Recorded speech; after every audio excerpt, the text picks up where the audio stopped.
Sherry orí cyberspace orí gbogbo yín máa straight orí yín máa pé tó bá rò pé ìṣẹ́ mú ẹ àbẹ́bí ń pa ẹ́ o fẹ́ lọ máa ṣe bí olórí burúkú lórí cyberspace yìí o lè ṣe má dọ́dọ̀ mi èyí olórí burúkú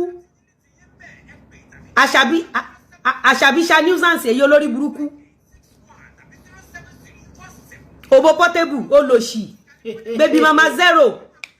olórí burúkú ẹ wo bó ṣe ń ṣàlàyé ẹ wo ń ṣàlàyé látànà this is olórí burúkú ọmọ nítorí pé ó fẹ́ gba invitation card àwọn ràkúnmí onígbáná ẹ wo condition tán gbé wọ́n gbé. ẹ̀yin èèyàn wa Lizzy Anjorin ó ti bú arábìnrin tí a mọ̀ sí Àṣàbí tó jẹ́ ìyàwó Portable ó bú gidi gan ni ó ní wípé wọ́n rán sí òun ni lẹ́yìn ìgbà náà ló tún mú ọ̀rọ̀ arákùnrin Prophet Múyìwá Akọgun ló ti mú ní pẹrẹwu. ẹ̀yin èèyàn wa òkòrò kágbọ̀n ẹ jẹ́ ká wo nǹkan tí Lizzy ní láti sọ fún wa lénìí. condition pé kọ́kọ́ lọ bú Lizzy ká lè fún ẹ ní invitation fíìmù ràkúnmí onígbáná wẹ̀sìn tó ń ṣe sórí pọ́jọ́ tọmọdé búroko kọ́ ló ń bojú wẹ̀yìn. Àṣàbí Agnes Àṣàbí olórí burúkú ọmọ wo bí ìyá tó bí ẹ ṣe ń ṣẹ̀sìn ìyá òfò ìyá àbànújẹ́ ìyá èpè ìyá ẹ̀sìn olè ọ̀lẹ níyà ẹ ẹ̀yin olórí burúkú ọmọ wo wá ń ṣàlàyé bàbá ọmọ ẹ ìwọ ló ń jẹ́ ká mọ̀ sí pé bàbá ọmọ ẹ ìyẹn Portable gbọ́ nǹkan tó ń sọ nípa Portable ó ní yẹn ó lágànná ó ya wèrè ó máa ń sọ́wọ́ tó bá sọ bẹ́ẹ̀ fún ẹ ṣe yẹ kó sọ síta ìyẹn bàbá ọmọ ẹ ẹ̀ǹgbà tí bàbá ọmọ ẹ ti lágànná orípa lágànná olórí burúkú ó dẹ̀ jáde ó lọ báyìí oníyà tí ó ṣẹ́ ẹ́ ó lọ sọ̀rọ̀ sí Àṣàbí simple ọmọdé búroko ń bojú ẹ̀yìn òòjọ́ kọ́ lolúwéré ló máa ń pa ni orí cyberspace ilẹ̀ ti máa kẹ́kọ̀ọ́ kíkorò ilé ayé yín tẹ́ bá tún ayé yín wá when people stay on their lane you will learn how to stay on your lane kí ni ẹ ti mú ẹ̀yin Yorùbá lára ẹ yọ ẹnu báyìí láti inú ilé yín pẹ̀lú ebi nínú ẹ yẹ ẹnu sọ̀rọ̀ ọlọ́rọ̀ téèyàn bá fún elépè ọjọ́ kan tó fún elépè tinútinú ò ní rí wẹ̀ tó máa fi jáde láyé that is why it is good for you to mind your business. Don't go for people that doesn't ẹ̀mí lọmọ tí sọ fún yín Akọgun ó fẹ́ fi mí trend ó fẹ́ fi mí wérò àwa máa jẹ́ ká àwọn èèyàn wá mú àṣírí ẹ wípé wòlíì gidi ò ní sọ̀rọ̀ ìṣẹ̀ṣe kò tún wá claim to be wòlíì ritualist nìyẹn adẹ̀ ń fàsìkò yìí sọ fún Nigerian police àti DSS kán lọ wo orí pẹpẹ ṣé mo fẹ́ trend ni by the time tó bá máa trendy ebi apa ẹ Akọgun stay on your lane ta ló ṣépè fún yín ta ló gégùn fún yín why can't you maintain your lane ṣé dandan ni kẹ́ kọ́rọ̀ bẹ kẹ́ kẹnu bọ̀rọ̀ lọ́rọ̀ èyí olórí burúkú Àṣàbí simple Àṣàbí Agnes Àṣàbí poverty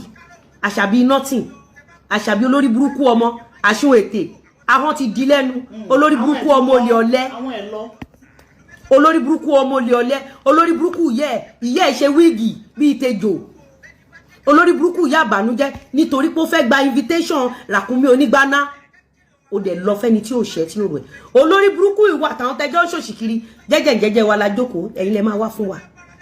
tábà wá reply yín ẹ wá máa sọ wípé ìgbẹ̀yìn máa korò ìgbẹ̀yìn ti bàjẹ́ already ẹ̀yin tẹ́ lajú tẹ́ ríran wáì tó ṣe máa lọ fún ìyá oníyà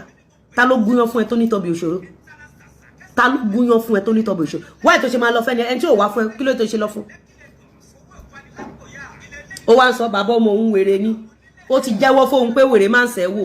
olórí burúkú ìwọ tó fẹ́ wèrè tó yẹ kó o máa lo social media Àṣàbí òbó wèrè Àṣàbí Agnes òbó wèrè òbó poverty òbó Agnes òbó sickness ṣó yẹ kó o máa lo social media ìwọ tó mọ̀ pé bàbá ọmọ ẹ̀ wèrè ni you come on social media because you have access to social media you just talk to people anyhow. It's not going to continue that way. But níbi tó máa wá worse dey wèrè tún reject ẹ pé wèrè gbọ́dọ̀ reject ẹ pé baby mama ni. A ní èèyàn Àṣàbí poverty.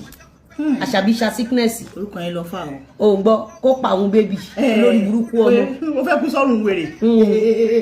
Kó pa àwọn baby olórí burúkú olè ọ̀lẹ.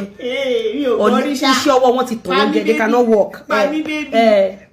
Olórí burúkú ọmọ ọba ni ìyá ẹ mi ò gbàgbé ẹ o Àṣàbí ìyá ẹ sì máa jẹ ìyà wo bí wèrè pa ẹ okú gbé olórí burúkú aláhán tóbi jẹnu lọ olórí burúkú ọmọ olè ọ̀lẹ ohun ẹ̀há kò fáìn kò lẹ́wà kò níwà kò lọ́pọlọ kò lógo kò láyé olórí burúkú ọmọ ìbànújẹ́ ẹnu òní jò tó bá sọ̀rọ̀ ọmọdé pé ẹnu ẹ̀ ń jo ni. ègún ni wọ́n ṣépè fún yẹn nínú oyún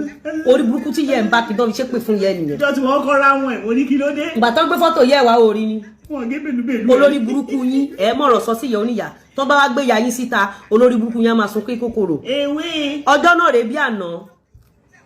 torí kò fẹ́ gba invitation ràkúnmí onígbànà ẹ̀yìn olórí burúkú ọmọ ìbànújẹ́ àṣàbí poverty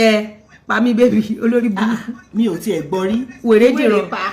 kí wèrè pa. òbí wèrè pa ọmọ ìjọba ní wèrè o. já continue pẹ̀lú wèrè pastor wèrè wòlíì ritualist. All those that love Tony Abraham